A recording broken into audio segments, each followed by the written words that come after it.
अनुगुल सहर रे बुलिला कटुरी। हाँ आज्ञा, अनुगुल टाउन थाना नाखर साही रे जड़े युवक को कटुरी रे हाणी दिया जाइछि। सूचना मुताबिक गतकाली मंटू सामत राय आजाद हुसैन मध्य कौनसी कथा को नहीं पाटितुंड होइथिला। एहापरे मंटू भुजाली धरी आजाद को ऊपर को अतर्कित भाव में आक्रमण कर देइथिले। आजाद को चित्कार सुनी गाँ लोके धाई आसीथिले। तापरे संगे संगे आजाद को अनुगुल डाक्तरखाना को नहीं जाइथिले। हेले डाक्तरखाना रे आजाद को मृत घोषणा करा जाइथिला। घटना पर स्थानीय अंचल रे चापा उत्तेजना देखा देइथिला।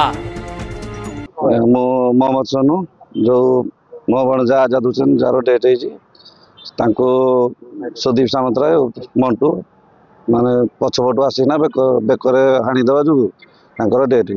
घटनाटा सकाଳେ कौन टे पाटितुंड हबारू मु कहली तो पाटितुंड जहाँ गला कथा गला। तापरे किछि समय गला परे आमे कहलु होली खेला खेली सारला परे आमे कहलु चलो गाधे गुधाइना जीवा गाधे जीवा।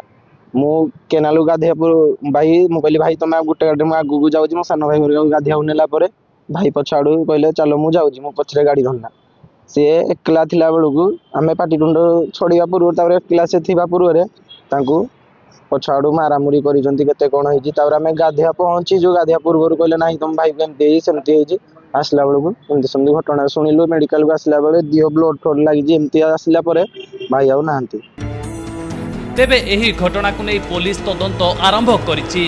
एभली घटना काहींकी घटिला ताहा तदंत परे ही जना पड़िबो। अनुगुलरू जितेन साउंको रिपोर्ट, डुमाणी टीवी।